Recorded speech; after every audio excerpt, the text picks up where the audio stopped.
कृष्ण ही कृष्ण है, कृष्ण ही कृष्ण है, कृष्ण ही कृष्ण है, कृष्ण ही कृष्ण है, कृष्ण ही कृष्ण है, कृष्ण ही कृष्ण है, कृष्ण ही कृष्ण है, कृष्ण ही कृष्ण है। जय की जयकार में श्री के श्रृंगार में, की जयकार में श्री के श्रृंगार में, जय की जयकार में श्री के श्रृंगार में, की जयकार में श्री के श्रृंगार में। कृष्ण ही कृष्ण है, कृष्ण ही कृष्ण है, कृष्ण ही कृष्ण है, कृष्ण ही कृष्ण है, कृष्ण ही कृष्ण है, कृष्ण ही कृष्ण है, कृष्ण ही कृष्ण है, कृष्ण ही कृष्ण है। गीता के ज्ञान में भागवत पुराण में, गीता के ज्ञान में भागवत पुराण में, गीता के ज्ञान में भागवत पुराण में, गीता के ज्ञान में भागवत पुराण में। कृष्ण ही कृष्ण है, कृष्ण ही कृष्ण है, कृष्ण ही कृष्ण है, कृष्ण ही कृष्ण है, कृष्ण ही कृष्ण है, कृष्ण ही कृष्ण है, कृष्ण ही कृष्ण है, कृष्ण ही कृष्ण है। वेदों के ज्ञान में वीणा की तान में, वेदों के ज्ञान में वीणा के तान में, वेदों के ज्ञान में वीणा की तान में, वेदों के ज्ञान में वीणा के तान में। कृष्ण ही कृष्ण है, कृष्ण ही कृष्ण है, कृष्ण ही कृष्ण है, कृष्ण ही कृष्ण है, कृष्ण ही कृष्ण है, कृष्ण ही कृष्ण है, कृष्ण ही कृष्ण है, कृष्ण ही कृष्ण है। शुक जी के ज्ञान में राजा के ध्यान में, जी के ज्ञान में राधा के ध्यान में, शुक जी के ज्ञान में राजा के ध्यान में, जी के ध्यान में राजा के ध्यान में। कृष्ण ही कृष्ण है, कृष्ण ही कृष्ण है, कृष्ण ही कृष्ण है, कृष्ण ही कृष्ण है, कृष्ण ही कृष्ण है, कृष्ण ही। बोलिए सिया रामचंद्र की जय हो।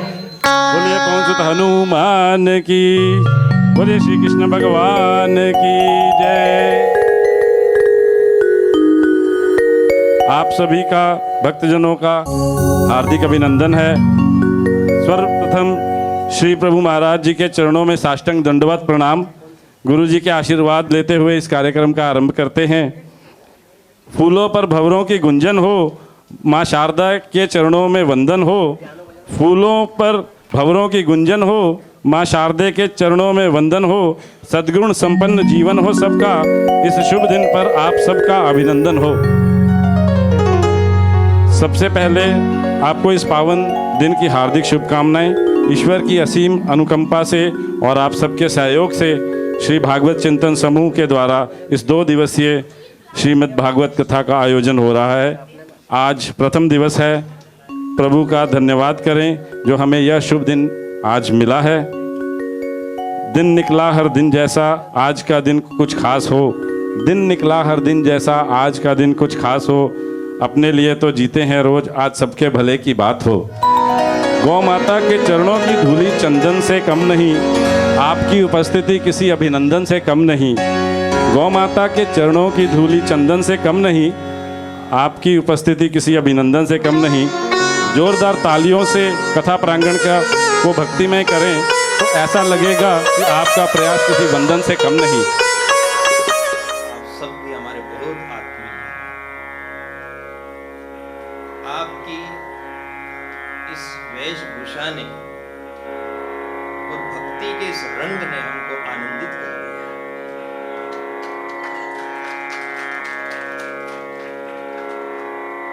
इतनी दूर माया नगरी है, चकाचौंध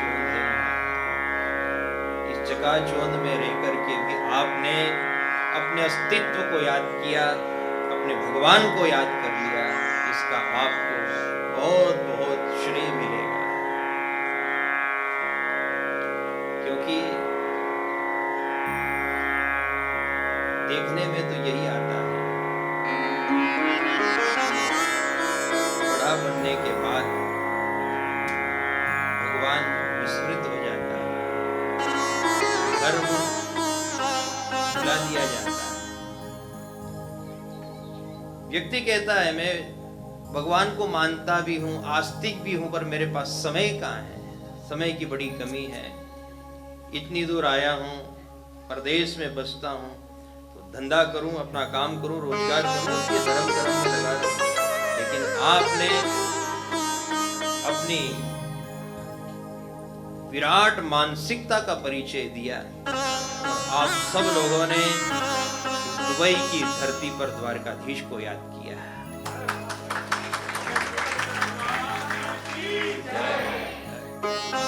फिर हम अपने मन का भाव आपके समक्ष रख रहे हैं। सज्जनों, भाइयों, बहनों, आप सब हमारे अभिन्न हैं, अनन्य हैं। सबसे पहले हम अपना एक परिचय दें आपको, और परिचय केवल 1-2 लाइन का है, बस, ज्यादा नहीं, क्योंकि हमारे पास भी समय बहुत कम है और आप लोगों के पास भी समय की अल्पता है। ये व्यास गादी और आपके सामने जो सेवक बैठा है, हमारा कथा करने का लक्ष्य धन संपदा नहीं है, मान प्रतिष्ठा नहीं है, हम प्रोफेशनल कथाकार नहीं हैं, हम तो धर्म प्रचारक हैं, गौ माता के सेवक हैं और परम पूजनीय गुरुदेव के चरणों का आश्रय लेकर के अपनी जहां जहां भी कथा भागवत की सेवा देते हैं वो पूर्णतः निःशुल्क होती है। हमारा कोई पैकेज नहीं है, किसी प्रकार की कोई दक्षिणा नहीं है, ना हम किसी को दीक्षा देते हैं न दक्षिणा लेते हैं। क्योंकि भागवत में भी यही बात स्पष्ट रूप से लिखी गई है, कारिता कण लोभे न कथा सारस ततो गतः। कलिकाल में लोभ इतना बढ़ जाएगा कि ज्ञानी जन, वक्ता जन ये सब ज्ञान के विक्रय करने में लग जाएंगे। ज्ञान विक्रय करने के लिए नहीं होता है, ज्ञान तो वितरण करने के लिए होता है। तो हम लोग कण का लोभ क्यों करें? यदि भगवान ने इस योग के बनाया, माँ सरस्वती जी ने प्रेरणा दी है, सद्बुद्धि दी है, तो हमारा दायित्व बनता है कि हम निःशुल्क धर्म की सेवा करें, द्वारकाधीश भगवान का गुण गाएं। और एक छोटा सा शब्द आपकी सेवा में रख रहे हैं। यदि आप सत्संगी भाई बहन हैं तो शब्दों को आप बहुत अच्छे से पकड़ लोगे। जहां देखो वहां बेचने की बात हो रही है। एक बात समझो, गाय का दूध बेचा जा सकता है, भैंस का दूध बेचा जा सकता है, लेकिन मां का दूध बिकाऊ नहीं होता है। इस शब्द को आप पकड़ सको तो पकड़ लो। और जितने भी दूध है वो सब डेयरी फार्म पे बिक रहे हैं, पर यदि कोई कह दे मुझे मां का और मैं पूंजी दूं उससे खरीद लूं, ये संभव नहीं है। बस ठीक उसी प्रकार से ये भागवत कथा भी मां का दूध है। जब मां का दूध बिकाऊ नहीं है तो कथा बिकाऊ क्यों? तो न हमारी कोई भेंट है न कोई दक्षिणा। हम यहाँ आए हैं तो केवल आपके आत्मीय प्रेम से आए हैं। अब हम शुरुआत कर रहे हैं भागवत की कथा और अपना भारत देश। सज्जनों, एक बात बड़ी स्पष्ट है कि हमारे भारत के लोग 4-5 देश की यात्रा पर क्या चले जाते हैं, वहाँ से आने के बाद उनकी चर्चा ही बदल जाती है और वो कहते हैं अरे हम इंग्लैंड में गए थे, हम यूएस गए थे, वहाँ तो बड़ी बड़ी बिल्डिंगें हैं, वहाँ तो साफ सफाई है, चौड़े चौड़े रोड है, वहाँ तो ऐसा प्रशासन है, ऐसी पुलिस है, ऐसी सुरक्षा है। अपने भारत में क्या है? ले दे करके वो एक ही शब्द बोलते हैं, अपने भारत में क्या है? एक निवेदन करें आप लोगों से, ठीक है आपने जापान की यात्रा की, वहाँ की टेक्नोलॉजी देखी, आप उससे प्रभावित भी हुए, आप दुबई में रहते हैं, प्रभावित तो आप यहाँ से भी होंगे, लेकिन कभी भी अपने मुख से अपने देश की और अपनी देह की निंदा कभी मत करना। अपना देश अपना ही देश है, अपनी माटी प्रणम्य होती है। और जो लोग कहते हैं क्या है भारत में, उनको कह देना अपने भारत में राम कृष्ण है, अपने भारत में 4 वेद है, 18 पुराण है, 6 शास्त्र है, 12 ज्योतिर्लिंग है, कण कण में कृष्ण है और हर कंकर शंकर है।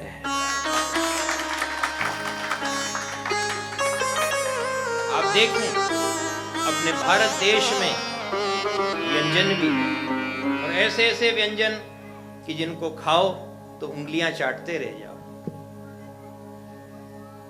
एक से एक चीज बनती है अपने यहाँ, क्या मसाला है, घी है, दूध है, मेवा है, मिठाइयाँ हैं और मिठाइयों के भी अनेक प्रकार है। अपने यहाँ षटरस है, 6 प्रकार के रस होते हैं अपने यहाँ पर।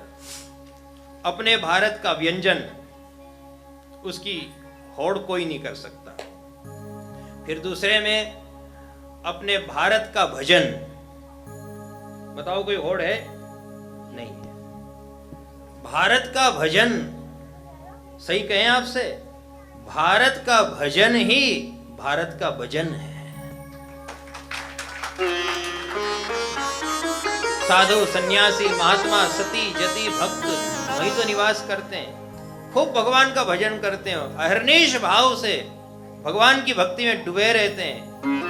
ऐसे ऐसे भी भक्त रहते हैं जिन्होंने करोड़ों में भगवान का नाम जप लिया। हमारे यहाँ आप देखो कितने सारे भजन, मीराबाई के, सूरदास जी के, कबीरदास जी के और भी संत महात्माओं के। आप जीवन भर भी यदि भजन गाओ, कीर्तन करो, तो भी वो कीर्तन समाप्त नहीं होता। इतना भजन का भंडार भारत में है। तो आपने कैसे कह दिया कि भारत में क्या है? हम मानते हैं चौड़ी सड़कें यहाँ होगी, बुर्ज खलीफा यहाँ होगा, लेकिन हमारे यहाँ राम कृष्ण परमहंस की ऊंचाई है, हमारे यहाँ गुरु नानक देव की ऊंचाई है, हमारे यहाँ संत कबीरदास की ऊंचाई है, हमारे यहाँ गोस्वामी तुलसीदास जी की ऊंचाई है। हम अपनी ऊंचाइयों को कभी न भूलें। फिर आ जाइए आप पूजन। हमारे यहाँ पूजन में भी विविधता है। देवी देवताओं के कितने सारे मंदिर हैं। हमारे यहाँ नवग्रहों की भी पूजन होती है, हमारे यहाँ पर्वतों की भी पूजन होती है। गिरिराज पर्वत की कितने लोग पूजन करते हैं, कितने लोग परिक्रमा करते हैं। फिर आप देखेंगे हमारे यहाँ नदियों की भी पूजन होती है, हमारे यहाँ गृह प्रवेश होता है, घर की भी पूजन होती है। हमारे यहाँ हम गाड़ी खरीद करके लाते हैं, जैसी भी हो गाड़ी, महंगी सस्ती नई पुरानी, पर फिर भी उस गाड़ी की हम पूजन करते हैं। हमारे यहाँ भूमि की भी पूजन होती है, पहले भूमि पूजन, उसके बाद मकान का निर्माण होता है। हमारा भारत देश पूजन वाला देश है।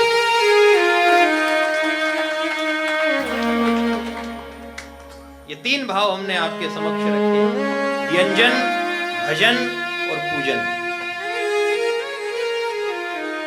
अब आप देखो 200 से भी ऊपर देश है, क्या व्यंजन, भजन और पूजन वहाँ है साहब? नहीं। हमारे यहाँ तो गाय की भी पूजन होती है, और कहाँ तक कहें आपसे, हमारे यहाँ तो मातृ देवो भव पितृ देवो भव, हमारे यहाँ तो माता पिता की भी पूजन होती है। हमारा वो देश है। हमारे यहाँ भगवान श्री कृष्ण ने अवतार लिया और श्री कृष्ण भगवान की ही ये भागवत कथा है। श्री कृष्ण भगवान ने जीवन जीना सिखाया है। जीवन हम कैसे जिए, वही मर्म श्रीमद् भागवत ग्रंथ में अंकित है, जिसे सुनने के लिए आप सब लोग बड़ी श्रद्धा से यहाँ पधारे। श्री कृष्ण भगवान ने अपने जीवन में बहुत सारी लीलाएं की और उनकी बाल लीला तो वैसे भी बहुत प्रसिद्ध है। हम आज आपको संक्षिप्त में ही बाल लीला का दर्शन करा रहे हैं। बिल्कुल सार सार की बात आपको सुनाएंगे ताकि आपका यहाँ आना सफल हो जाए। हम सब चाहते हैं कि जीवन ऐसा जिए जो शांति में हो, आनंदमय है। देखो, श्री कृष्ण भगवान ने अपने संपूर्ण जीवन काल में 3 लीला ऐसी की है कि वो तीनों सूत्र बन गए। जैसे श्री कृष्ण भगवान ने हमें झूलना सिखाया। सबसे पहले श्री कृष्ण भगवान का ही पल्ला बंधा था और आज तक भी भजन गाया जाता है, गोपाल मारो पालनीय। ठीक है, श्री कृष्ण भगवान ने हमें झूलना सिखाया। फिर श्री कृष्ण भगवान ने हमें झुकना सिखाया और उसके बाद श्री कृष्ण भगवान ने हमें झेलना सिखाया है। ये 3 बातें बड़ी प्रमुख हैं उनके जीवन में। और देखिए, ये सिंध सेरेमनी हाल है और इनके भी जो आदर्श हुए हैं, जिन्हें हम कुलगुरु कहें या फिर इनके संत कहें, उनका नाम भी श्री झूलेलाल जी ही हुआ है। झूलेलाल, सर्वत्र उनके नाम का जयकारा लगता है। आयो लाल झूलेलाल, आयो लाल झूलेलाल। तो देखो, आज सिंध सेरेमनी हाल में झूलेलाल की भी जयकार है।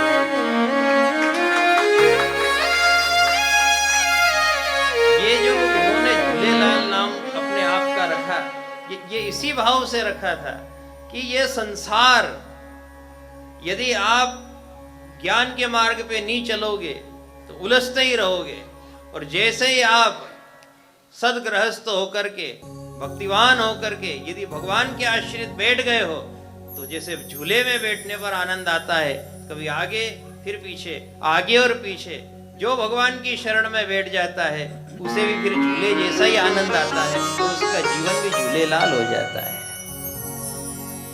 झूला हमें क्या सिखाता है? झूला हमें जीवन का दर्शन कराता है। अपना जीवन क्या है, कैसा है, कभी आगे कभी पीछे, कभी लाभ कभी हानि, कभी व्यापार में बहुत अभिवृद्धि हो जाती है तो कभी नुकसान भी चला जाता है।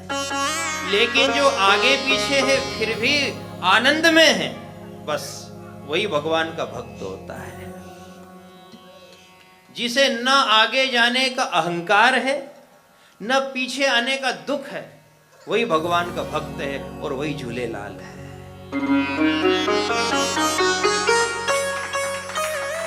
ये श्री कृष्ण भगवान की लीला का ही एक अंश है बाबूजी। ये उन्हीं के अंश से निकले हैं। ये जो महापुरुष हैं, इन्होंने भी अपने समाज जनों को यही शिक्षा दी है। ये संसार है, ये जीवन चक्र है, ये सब चलता है, ऐसे ही चलता है, आगे पीछे होता रहता है।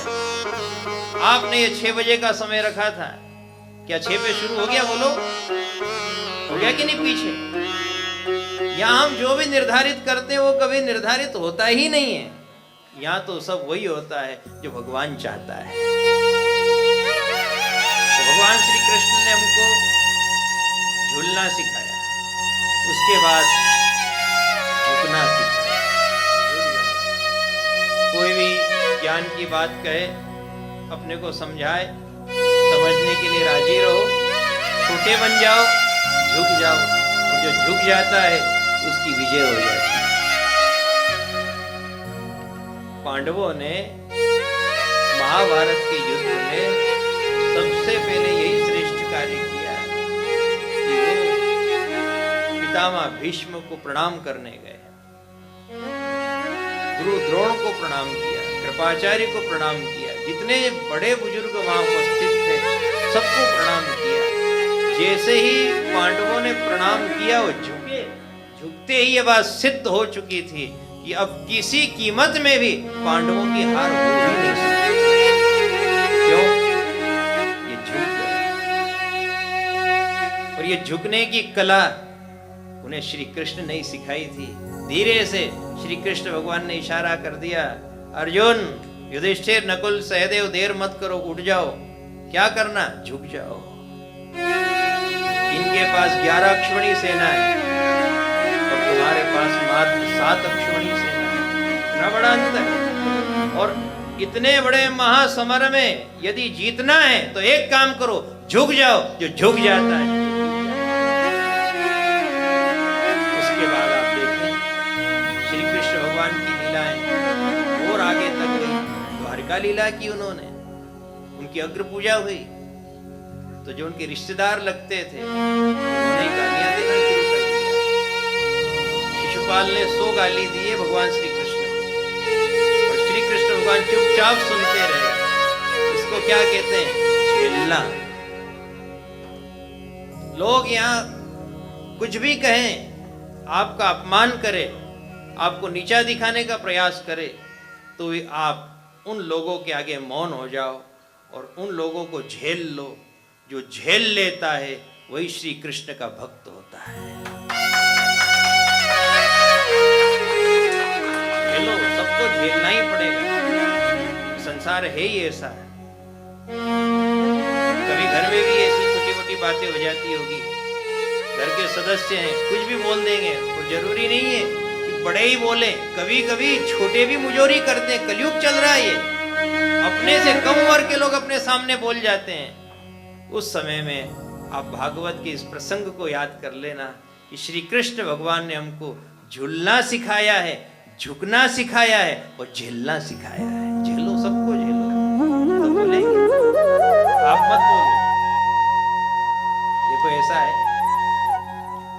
कोई व्यक्ति एक नियम ले लेता है कि मुझे एकादशी के दिन मौन व्रत लेना है, तो मैं एकादशी के दिन मौन ले लूंगा, कोई से बात नहीं करूंगा। कोई अमावस्या के दिन मौन रहता है, कोई पूर्णिमा के दिन मौन रहता है। हमारा आपसे एक निवेदन है, आप अमावस्या को मौन रहो न रहो, पूर्णिमा को मौन रहो न रहो, लेकिन मूर्ख के आगे जरूर मौन हो जाना, क्योंकि जीवन बहुत अल्प है, समय किसी के पास नहीं है। थोड़े समय में भी यदि हम उपद्रव में पड़ गए, द्वंद्व प्रतिद्वंद में उलझ गए और अपनों से ही भिड़ गए, तो बताओ कि छोटे से जीवन में मधुरता कब आएगी, अच्छाई कब आएगी, प्रेम कब आएगा? और बिना प्रेम से भगवान का भजन होगा नहीं, और बिना भजन से जिंदगी चली जाएगी तो उसका पछतावा 84 लाख योनि तक रहेगा। तो सबसे पहले तो हम अपनी उलझन को अपने हाथ से समाप्त करें, अपने अंदर सरसता लाएं, माधुर्य लाएं और प्रेम लाएं। और प्रेम में यही होता है झूलना। अपने सावन के झूले झूले जाते थे पहले, और झूला श्री कृष्ण भी झूले हैं, झूला राधा रानी भी झूली है, और झूल करके उन्होंने बताया कि जो झूलता है उसका मन तरंगित होता है, आगे फिर पीछे। यही संसार का चक्र है, वो झूलने से ही समझ में आ जाता है। जब कोई बात हो जाए ऐसी वैसी, तो आप मूड खराब करके रजाई ओढ़ करके मत सोना। आपका मूड खराब हो जाए, कोई गलत कदम मत उठा लेना कि कुछ खा लूं, आत्महत्या कर लूं। यदि आपका किसी ने मूड खराब कर दिया तो किसी के पास जाकर के उसकी भी निंदा भी मत करना। आपसे इतनी ही प्रार्थना है, आपके घर में यदि झूले लाल हैं, बाल गोपाल हैं, उनकी शरण में जाकर के बैठ जाना और उनको 2-3 झूला दे देना। उनको 2-3 झूला दे दोगे तो आपकी समस्या अपने आप हल हो जाएगी। पहले के लोग जंगल में निकल जाते थे, या फिर वो किसी संत की शरण में चले जाते थे। अब ऐसा संसार की व्यवस्था में व्यक्ति कहाँ जाए, कहाँ जंगल, कहाँ संत की शरण। सबसे अच्छा उपाय हमने आपको बताया है। यदि आप खुद नहीं झूल सकते हो, घर छोटा है, कहाँ झूलें, आयु हो गई 50-60 साल, झूलने में रुचि भी नहीं है, तो जो झूल रहा है उसको झूला देने में तो रुचि बनाओ और उसको झूला देते रहो। यदि उसको आपने झूला दिया है तो हम आपको भरोसा दिलाते हैं वो आपको झेलना सिखा देगा, क्योंकि उसने भी गिरिराज पर्वत को एक दिन नहीं 7 दिनों तक झेला है। और श्री कृष्ण भगवान झेल करके ही महान बने। खूब झेला है उन्होंने, अपनों को झेला, परायों को झेला, दुश्मनों को झेला, और झेलते झेलते उन्होंने आखिरकार द्वारकाधीश होकर के बता ही दिया। वैसे के वैसे आप भी झेलते रहना, झुकते रहना और अपने बाल गोपाल को झूला देते रहना, तो जीवन मंगलमय हो जाएगा। देखो, हम जिस देश के नागरिक हैं ना, वो देश है जिसकी मिट्टी बहुत उपजाऊ है। और उपजाऊ मिट्टी हम कह रहे हैं, इसका अर्थ ये नहीं कि हम कोई सब्जी उगाने की बात कहें कि फल की बात कहें। देखिए, ऐसा है, ये फल सब्जी आदि जो भी उगते हैं, ये प्रकृति का अपना नियम है। आप देखें, दूसरे देशों में कहीं तेल निकल रहा है, कहीं सोना निकल रहा है, कहीं विज्ञान बहुत आगे है। अपने यहाँ की मिट्टी में चाहे तेल नहीं निकलता है, सोना अल्प मात्रा में निकलता है, लेकिन एक बात हम बहुत आत्मीयता से और गर्व से कहना चाहते हैं आप सब लोगों को, अपने भारत देश की धरती में सोना नहीं, सती और संत प्रकट होते हैं। सती और संतों का देश है, और सती संत ने ही इस देश की गरिमा को बढ़ाया है, भक्ति के मर्म को जन जन तक पहुंचाया। फिर आप देखेंगे, दुबई का व्यक्ति हो, यदि कोई यहीं का नागरिक हो, तो वो आप ये नहीं कह सकते कि हर देश में आपको दुबई का नागरिक मिल जाए, हर देश में रूस का व्यक्ति चला जाए, हर देश में जापान का नागरिक जाकर के बस जाए। ये लगभग हमें नहीं लगता कि संभव है, लेकिन आप सब लोग इस बात को भली भांति जानते होंगे। आज हम केवल उसका एक स्मरण मात्र आपको करा रहे हैं। भारत का व्यक्ति उस मिट्टी से बना हुआ है, उस साधना से निर्मित है, पूर्वजों के आशीर्वाद से पला बड़ा है कि भारत देश का व्यक्ति आपको प्रत्येक देश में मिल जाता है।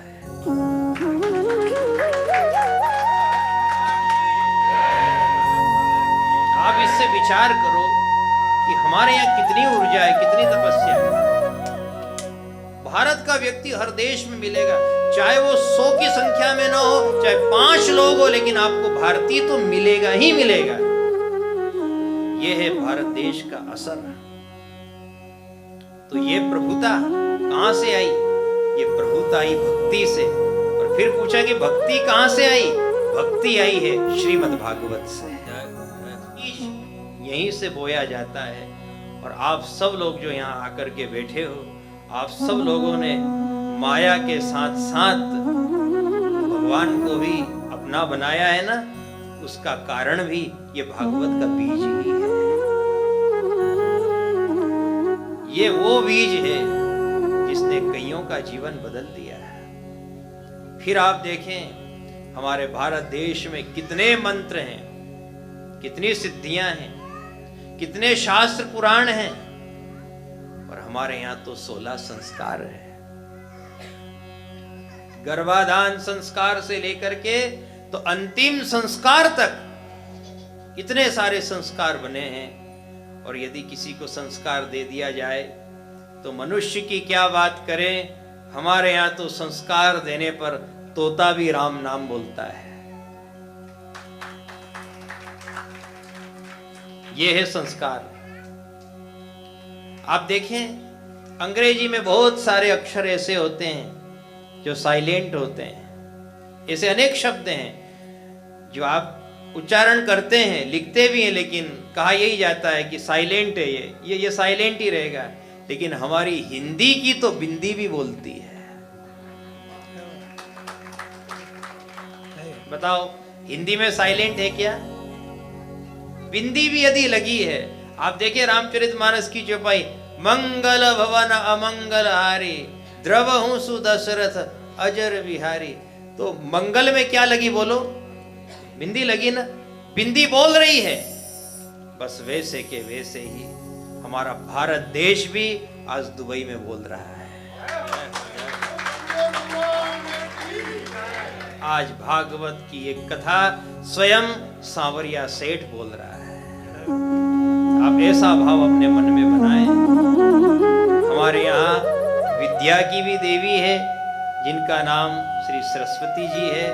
और हमारे यहाँ केवल नारी का श्रृंगार नहीं होता है, हमारे यहाँ केवल मकान का श्रृंगार नहीं होता है, हमारे यहाँ तो वाणी का भी श्रृंगार होता है। माँ जिस पर भी तू कर दे कृपा, जिस पर भी तू कर दे कृपा, जिस पर भी कर दे कृपा, जिस पर भी तू कर दे कृपा,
हमारे यहाँ अनुराग है, और ऐसे ऐसे राग है कि जिससे दीपक भी जल जाता है, बर्फ भी जम जाता है। ऐसे राग हमारे यहाँ गाए जाते हैं जिन्हें सुन करके मोर नाचने लगता है। वो राग की भूमि है भारत, और उसी भारत की भूमि पर कई भक्तों को हो जाता है अनुराग, और अनुराग से ही वो पा जाते हैं भगवान को। हम सब उसी श्रम में, उसी भाव में चल रहे हैं कि कैसे भी करके एक अंश में हमें भी भगवान की भक्ति से हम सब लोग जुड़ जाएं। भारत देश की मिट्टी उसमें बहुत सहायक है। हमने आपसे कहा ना कि सब देश सब कुछ बना सकते हैं, लेकिन वो सती और संत नहीं बना सकते। ये उपज तो केवल भारत की मिट्टी की ही है, क्योंकि उपजाऊ भारत की ही मिट्टी है। वहां कृत्रिम कुछ भी नहीं है, जो भी है शुद्ध है। और भारत देश की भूमि पर ही भगवान की भक्ति प्रकट हुई है, और वो भक्ति भी पूरे विश्व में फैल गई है। केवल भारत का व्यक्ति ही विदेश नहीं गया, भारत देश की भक्ति भी आप देखो, रामकृष्ण परमहंस के माध्यम से, स्वामी विवेकानंद जी के माध्यम से, चैतन्य महाप्रभु के माध्यम से, और प्रभुपाद स्वामी के माध्यम से, इस्कान के माध्यम से पूरे विश्व में फैली। ये भगवान की भक्ति है। तो भागवत की कथा की शुरुआत भक्ति, ज्ञान और वैराग्य से ही होती है। कथा के बड़े प्रसिद्ध प्रसंग हैं ये, थोड़े में बहुत कुछ सुनाना है आप लोगों को। यदि हम कथा के किसी एक प्रसंग को निकाल लेंगे तो कहीं ऐसा ना हो कि जिस रस को हम पाना चाहते हैं वो रस समय के अभाव में हमसे छूट जाए। इसलिए हम कथाओं का केवल स्पर्श करेंगे। और वैसे भी कथा की जहाँ से शुरुआत हुई है वो कृष्ण लीला से ही हुई है, और कथा श्री कृष्ण की ही तो है। और श्री कृष्ण के वो 3 सूत्र भाई बहनों जीवन में कभी मत भूलना। कौन से? झूलना, झुकना और झेलना। ये 3 सूत्र यदि आपने याद रख लिए तो आप सबका जीवन बन जाएगा। भारत की धरती से एक ज्ञान का संदेश आया है। हम फिर आपसे निवेदन करें, हम वक्ता नहीं हैं, हम उपदेशक नहीं हैं, हम संदेश वाहक हैं। और ये संदेश है मोर मुकुट बंसी वाले का। ऐसा है, आप पानी के अंदर तेल की बूंदें डालो, वो कभी पानी में नहीं घुलती है, ऊपर ऊपर ऊपर ऊपर तैरती रहती है। लेकिन यदि उसी पानी में आप दूध की बूंदें डाल दो तो बोलो घुल जाएगी। उस पानी का रंग भी प्रायः बदल जाएगा। जैसे ही आपने 2-5 चम्मच उसमें दूध डाला, दूध की कुछ बूंदें उसमें गई, पानी का रंग धीरे धीरे बदलने लगता है, दूध उसमें घुल मिल जाता है। बात केवल इतनी सी समझने की है। यदि हम केवल आपको उपदेश देंगे तो उपदेश का अर्थ यह होता है पानी में तेल की बूंद, ऊपर ऊपर तैरता रहेगा वो। आपको भी ये लगेगा कि ठीक है, सुशील जी ने आयोजन कराया था, शनिवार रविवार 2 दिन हमें जाना था, 26-27 हम भी चले गए, सुन करके आ गए, वो हो जाएगी तेल की बूंद। लेकिन हम आपके बीच में भगवान का संदेश लेकर के आए हैं, और भगवान का संदेश होता है दूध जैसा, जो सब में घुल मिल जाता है। आप क्या चाहते हो, तेल चाहते हो कि दूध? और दूध है तो दूध से ही साहब भगवान का अभिषेक होता है, और उसी से ही ये आत्मा का अभिषेक होगा। जो भी शब्द आप सुनेंगे ना, वो दूध के रूप में भीतर घुल मिल जाएंगे, आपके मानस पटल को बदल देंगे, और उसी से ही इस आत्मा का अभिषेक होगा, और ये आत्मा भगवान का दिव्य संदेश सुन करके शुद्ध हो जाएगी। हमारे यहाँ देखो कितनी अच्छी बात बताई गई कि स्पर्श मात्र से कल्याण। स्पर्श भक्ति कहा गया, केवल छीने मात्र से। आपने ध्यान दिया है, पहले जो बहुत शुरू में मोबाइल चले तो उसमें स्विच होता था, बटन होता था ना। अब जो मोबाइल चल रहे हैं इनमें बटन नहीं है, इसमें केवल टच है। आप टच करते रहो, नई चीज उसमें आती रहती है, नए फंक्शन आते रहते हैं, नए चित्र आते रहते हैं। केवल टच किया कि बस फिर एक नई चीज, फिर टच किया फिर एक नई चीज। आप जिस सनातन धर्म में जन्म लेकर के यहाँ रह रहे हैं, अपना सनातन धर्म भी और अपना भारत देश भी टच स्क्रीन है। यदि आप संत महापुरुषों के टच में रहोगे तो ज्ञान, भक्ति, विवेक ये सब अपने आप आने लगते हैं।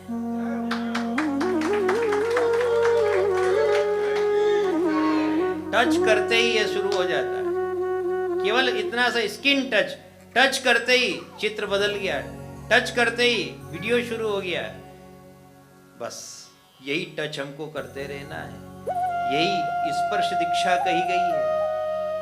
अपने यहाँ भी हम लाइन में लगते हैं, खूब धक्के खाते हैं इसी बात पर कि कहीं किसी निमित्त से हमें भगवान का स्पर्श हो जाए। और यदि आपका भगवान से स्पर्श हो गया, हाथ लग गया, तो मान करके चलो कि आपका मोबाइल भी टच स्क्रीन हो गया है। टच करते ही काम हो गया आपका। पूजा पाठ होती है तो हाथ लगाया जाता है ऐसे पीछे से। पूजा करने वाले लोग पूजा करते हैं, हाथ लगाने वाले लोग पीछे से हाथ लगाते हैं। उनसे पूछा कि भैया तुम्हारे हाथ में ना तो तांबे का लोटा, ना तुम्हारे हाथ में पंचामृत, ना तुम्हारे हाथ में आरती की थाली, जबरदस्ती बीच में हाथ क्यों घुसा रहे हो? उन्होंने कहा कि टच स्क्रीन है, ये टच करने से बहुत कुछ आ जाता है। अहिल्या शिला बनकर के वर्षों वर्ष से पड़ी थी, राम जी आए और राम जी ने आकर के क्या किया? चरणों का केवल टच किया, केवल स्पर्श किया। स्पर्श मात्र से शिला का भेद अलग हो गया और अहिल्या मात्र। ये है टच। कोई व्यक्ति बहुत नाराज है आपसे, उसने बोलना बंद कर दिया, खूब चिढ़ा हुआ आपसे, आपके फोन भी नहीं उठा रहा है वो।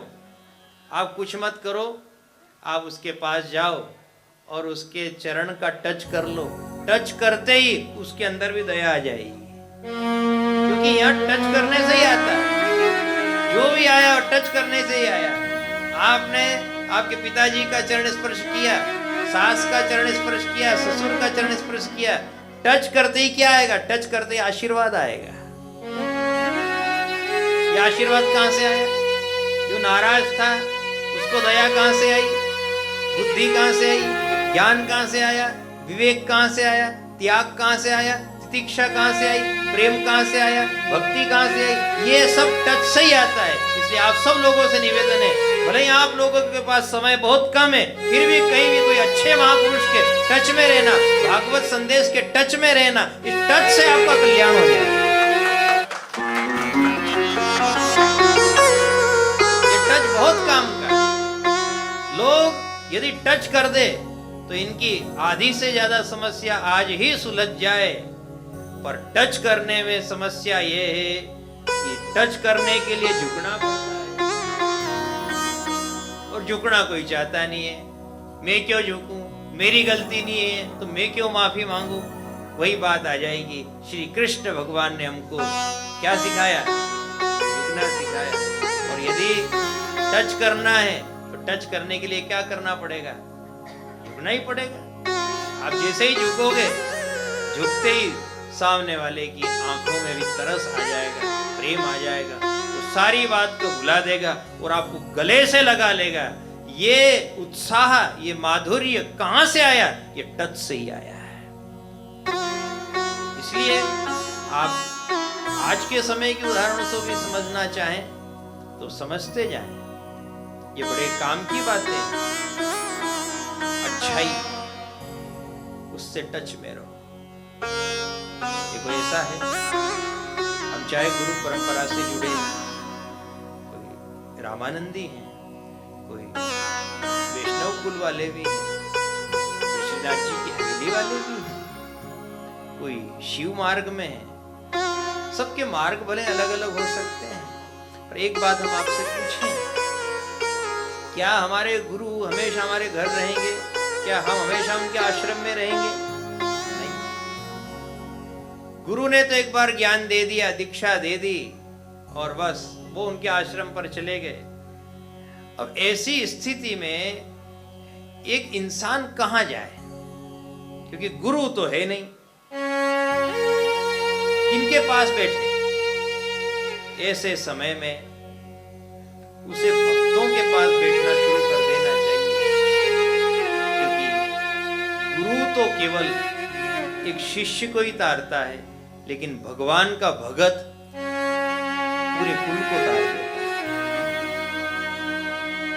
जो लोग ये चाहते हैं कि हम कहां बैठे, अब किनके पास बैठे, भगवान के भक्तों के पास बैठे। जो सती नारी है, सज्जन पुरुष है, जो भगवान से जुड़े हुए हैं, उनके निकट हो जाओ। और यदि ऐसे भगत भी न मिले आपको, तो भगवान के मंदिर में बैठ जाओ। भगवान के मंदिर में जो बैठ जाता है, वो भगवान से टच हो जाता है, और जिसका टच हो जाता है, उसका तार फिर भगवान से जुड़ जाता है।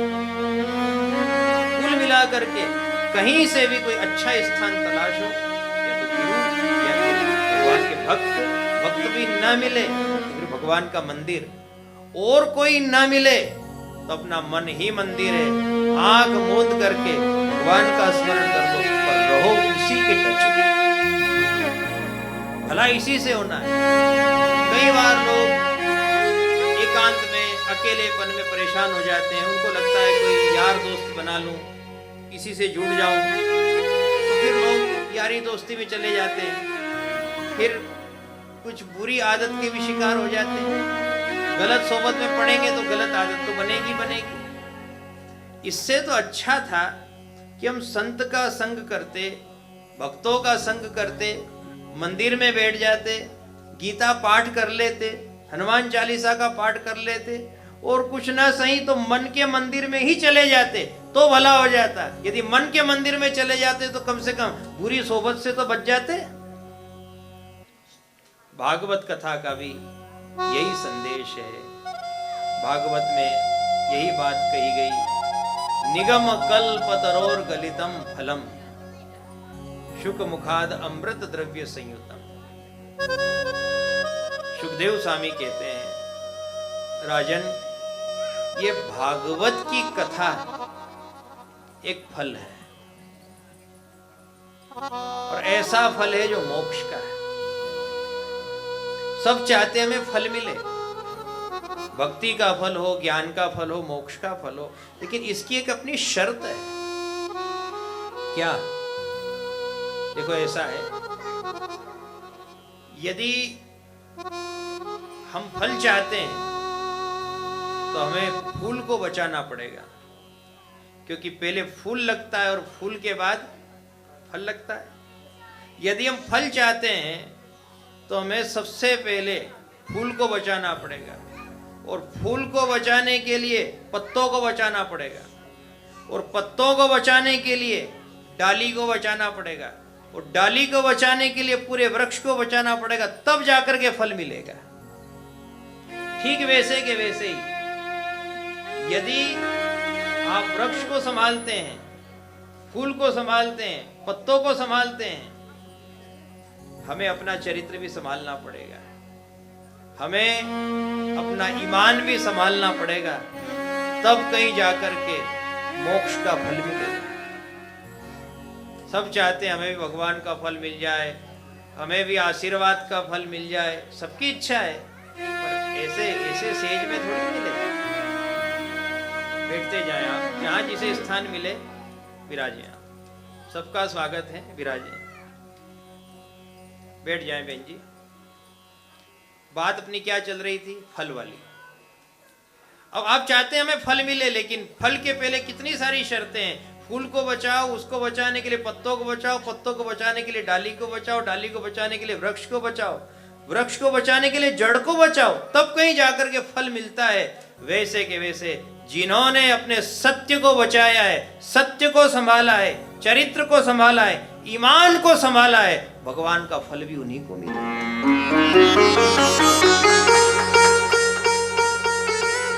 संभालो इसको, संभालो, ये कहीं चला नहीं जाए। ये चरित्र चला गया तो सब चला जाएगा, ईमान चला गया मानो सब चला गया।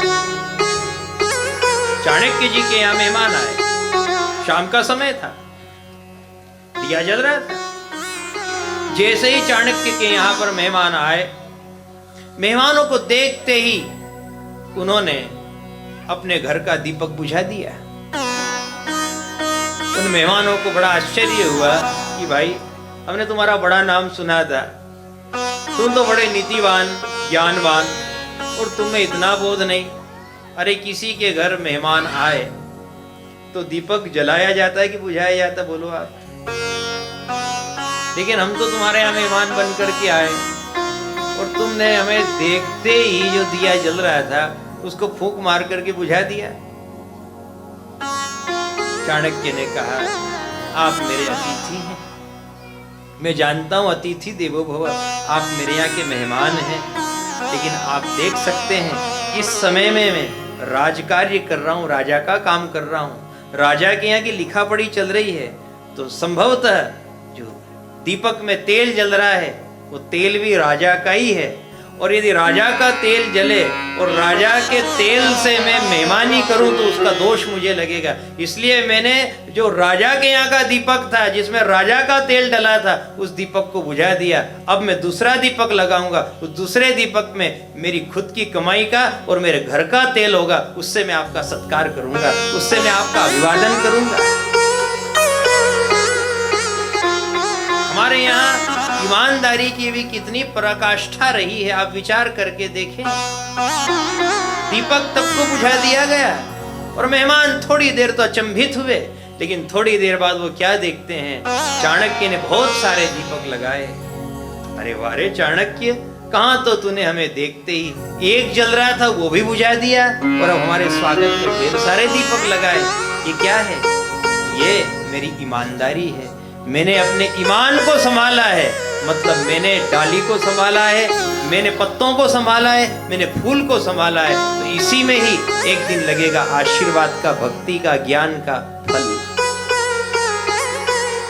और इस फल के लिए हम फिर आपसे निवेदन करें, थोड़ा तो श्रम करना ही पड़ेगा।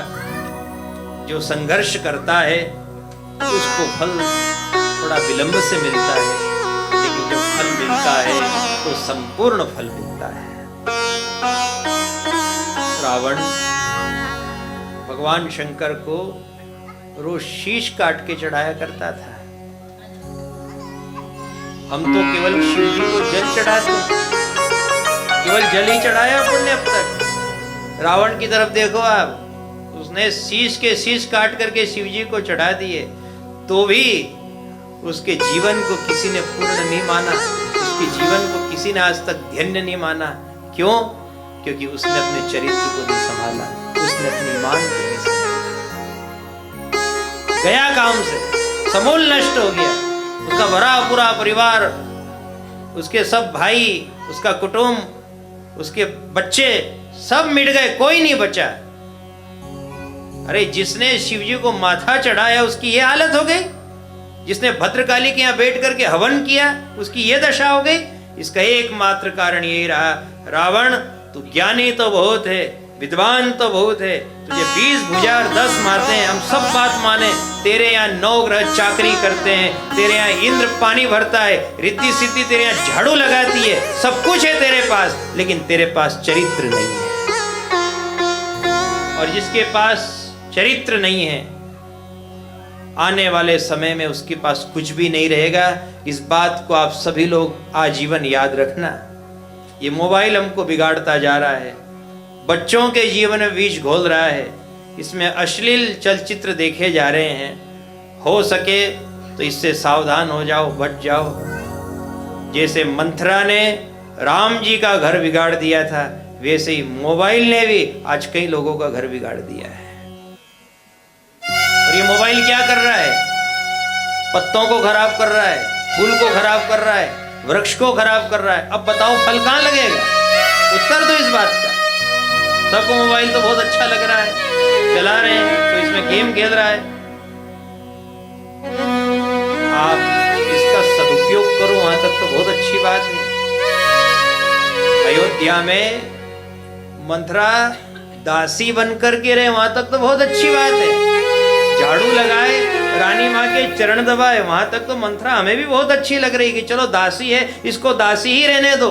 पर जिस दिन उस दासी ने कान भरना शुरू कर दिया, उस दिन उसने राम का भर बिगाड़ दिया है। और यही बात है, मोबाइल भी तो अपने रोज कान ही भर रहा है। मोबाइल का भी यही काम है, मंथरा जैसा कान भरने का। कान भरने से राम जी जैसों के घर बिगड़ गए। अपना क्या होगा इस बात पर भी आप थोड़ा चिंतन करें। राम जी से पूछा, राम जी आप लंका के रावण से तो निपट लिए, लेकिन अब ये दोबारा सीता जी को वनवास क्यों दे रहे हो? राम जी ने एक ही बात कही, भैया मैं क्या जवाब दूं तुमको? लंका के रावण से तो मैं निपट लिया, लेकिन शंका के रावण से मैं नहीं निपट पाया। एक व्यक्ति ने अयोध्या में ऐसी बात कह दी है कि उस एक व्यक्ति के कान भरने से सारी व्यवस्था बिगड़ गई और शंका का ऐसा रावण खड़ा हो गया कि अब सीता जी को दोबारा वनवास देना पड़ा। कथा बहुत करुण है और कथा बहुत प्रसिद्ध है, आप सभी लोग जानते हैं। इससे यही सिद्ध होता है कि लंका का रावण नाभि में बाण मार दिया, अमृत बह गया उसका। लंका का रावण समूल मिट गया, लेकिन शंका का रावण मिटाना बड़ा कठिन है। और ये देखो, किसी को बेटे पे शंका है, किसी को बहू पे शंका है, किसी को बेटी पे शंका है। कहाँ बात कर, रात को 12 बजे कहाँ बात हो रही है? ये क्या है? ये लंका का नहीं, ये शंका का रावण है। और ये शंका का रावण हमने ही पैदा किया है। और इस रावण को यदि कोई मार सकता है तो उसका नाम है सत्संग। यदि आप अपने बच्चों को सत्संग से जोड़ेंगे, बहू बेटियों को सत्संग से जोड़ेंगे, तो हमें पूरा पूरा भरोसा है जैसे राम के हाथों लंका का रावण मारा गया, वैसे राम की कथा से शंका का रावण भी मारा जाएगा। और ये शंका का रावण मर गया तो मानो सब सुखी हो गए। सास भी सुखी, बहू भी सुखी, बाप भी सुखी और बेटा भी सुखी। हमने इसको अपने हाथ से ही बढ़ावा दिया है और ऐसा बढ़ावा दे दिया कि अब ये अपने आपे से बाहर हो गया। अब संभालें तो भी कैसे संभालें?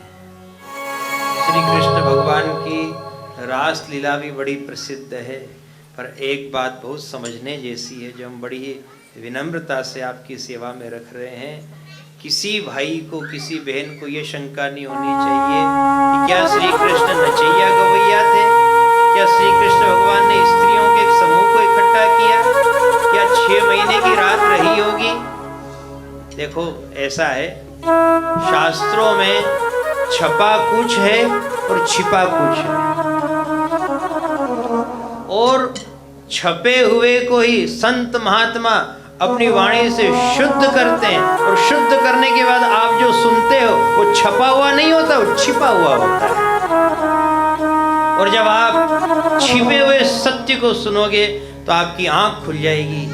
6 महीने की रात, इसका अर्थ ये नहीं है कि कोई रात इतनी लंबी हो गई होगी। रास का अर्थ ये नहीं है कि कोई डांडिया उठा करके कोई नाचगान हुआ होगा। रास का अर्थ होता है भगवान का परिवार एक जगह जब इकट्ठा हो जाता है, उसको रास ही कहते हैं। जिसे भगवान के गुण, जिसे भगवान की महिमा, जिसे भगवान की कथा रास आ जाती है, वही रास है। क्या लग रहा है आप लोगों को? कई बार आप लोग भी अपनी मौखिक चर्चा में इस शब्द का प्रयोग करते होंगे। मैं वहां गया, साहब उनसे मिला, लेकिन उनकी बातें मुझे रास नहीं आई, उनका काम मुझे रास नहीं आया, उनका व्यवहार मुझे रास नहीं आया। कहते हैं ना, बस ये बात बहुत समझने की है। जिसे भगवान के गुण रास आ गए, भगवान की कथा रास आ गई, और जो दुबई जैसे महानगर में रह करके व्यस्ततम जीवन जीते हुए भी भगवान का परिवार बन करके भागवत की कथा में बैठ गए हैं, इसका नाम भी रास है।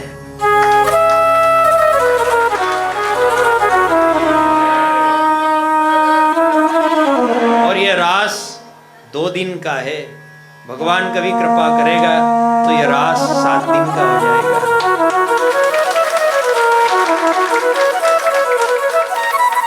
ये तो आपके और हमारे समर्पण के ऊपर है।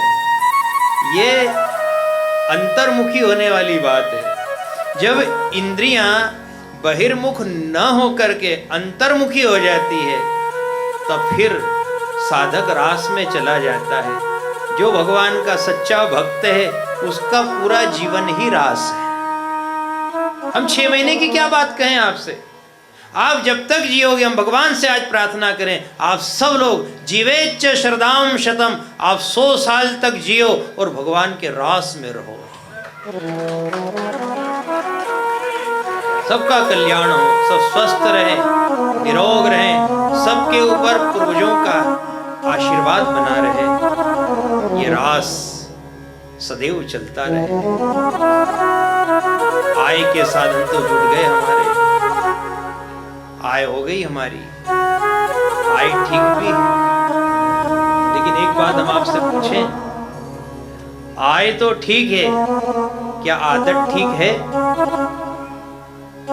और अक्सर ऐसा ही होता है, जब आय खूब होने लगती है तो आय के साथ साथ में व्यक्ति कुछ बिगड़ने लगता है, और बिगड़ते बिगड़ते उसकी बहुत सारी आदतें बिगड़ जाती है, और जब आदतें बिगड़ जाती है उसके बाद व्यक्ति अपने व्यक्तित्व को खो बैठता है। इस बात का जीवन पर्यंत स्मरण रखना, आपकी आय तो ठीक है, आदत ठीक है कि नहीं, ये प्रश्न अपने आप से पूछो।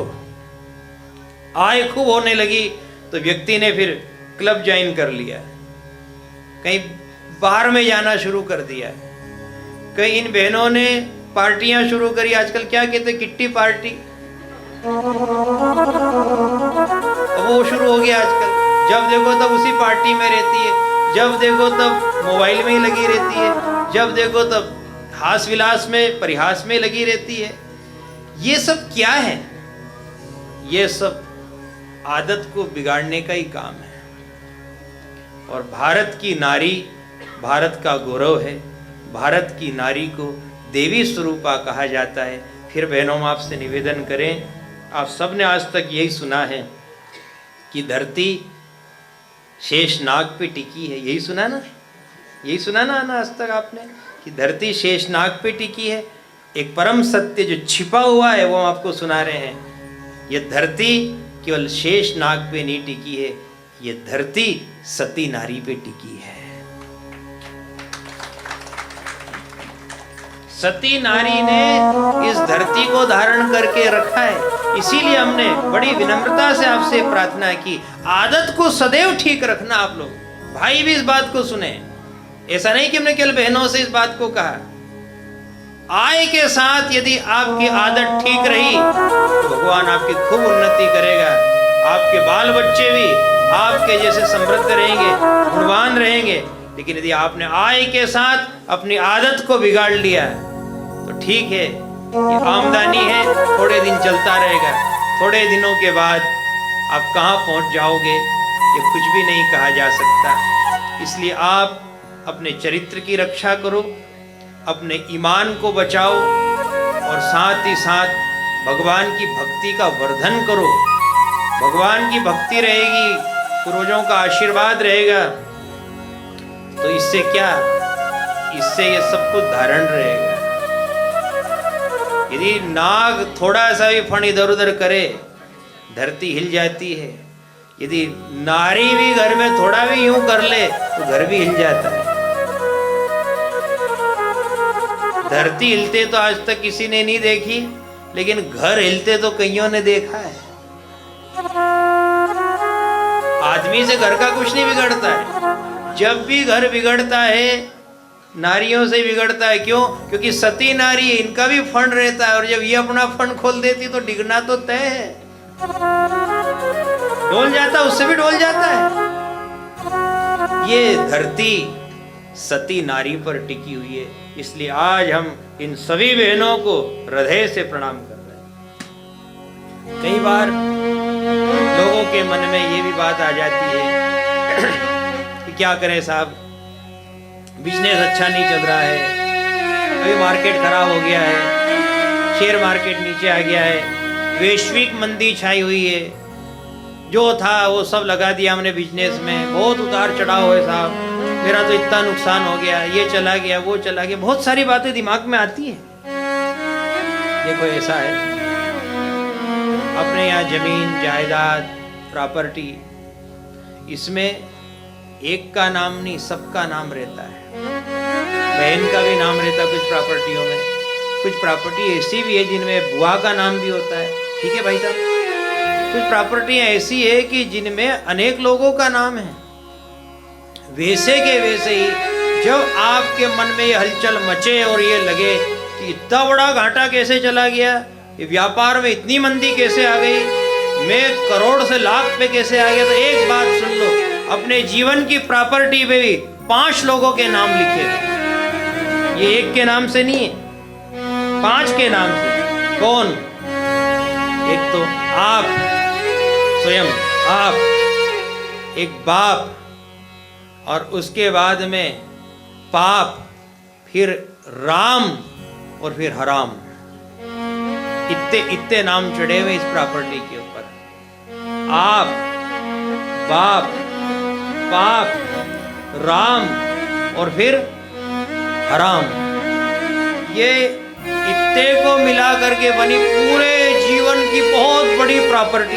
ये बात तो आपको समझ में आ गई। अब जैसे किसी के पास यहाँ भी बंगला है, वहाँ भी फार्म हाउस है, वहाँ भी जमीन है, तो हो सकता है कि इसमें हराम का भी हो सकता है कि पाप का भी हो सकता है कहीं बाप का भी हो। कुछ लोगों के पास बाप कमाई भी तो होती है। हो सकता है उसमें आपका भी हो, जो आपने स्वयं की मेहनत से इकट्ठा किया है, दिन रात एक कर दिया उसको कमाने में आप लोगों ने। अब आप समझना, ठीक ये 5 का हिस्सा है। और जब आपके जीवन में कोई बहुत बड़ी मद्दी आए, आप नुकसान में चले जाओ, तो कभी दुखी मत होना। बाप का भी चला गया, पाप का भी चला गया, हराम का भी चला गया, अब जो बचा है वो केवल राम का बचा है और आपका बचा है। इस बात पे आप चिंतन करो, और इस बात पे चिंतन करोगे तब जाकर के ही इस आयोजन को जो आपने नाम दिया है भागवत चिंतन, ये चिंतन तभी सफल होगा। करो आप चिंतन। ये समस्याओं का हल ज्ञान में ही छिपा हुआ है। और हमें क्या लग रहा है, ईश्वर दयालु नहीं है, भगत की सुनता नहीं है। देखो मैं तो इतनी पूजा पाठ करता हूं तो भी इतनी मंदी में चला गया, घाटे में चला गया। 5 के नाम हमेशा याद रखना, 5 के नाम है। कब किसका कौन धन ले जाए, मान लिया बहन ने कह दिया नहीं ये मेरा धन है मैं ले जाऊंगी, क्या कर लोगे आप? बाप ने कह दिया मैं अपने बेटे को अपनी संपत्ति से बेदखल करता हूं, मेरी संपत्ति पर मेरे बेटे का कोई अधिकार नहीं है। बाप ने मना कर दिया और घर से निकल दिया, बेटा तू तेरा काम कर। अब बताओ क्या कर लोगे आप? बाप का भी चला जाएगा, पाप का भी चला जाएगा, हराम का भी चला जाएगा, बचेगा किसका? जोर से बोलो, राम का। और जब आपके पास नुकसान खाने के बाद भी यदि कुछ बचे तो उससे फिर दुखी मत होना, उसको राम का प्रसाद मानना। राम का मान लोगे तो राम की कृपा हो जाएगी। और राम की कृपा, कृष्ण की कृपा 2 हाथ से नहीं होती है, 1000 हाथ से होती है। जब सुदामा को विदा किया तो ऐसे ही विदा कर दिया, 2 हाथ से कुछ नहीं दिया, लेकिन जब वो घर पहुंचा तो उसे 1000 हाथ से दे दिया। 2 हाथ दिखाई देते हैं, 1000 हाथ दिखाई नहीं देते।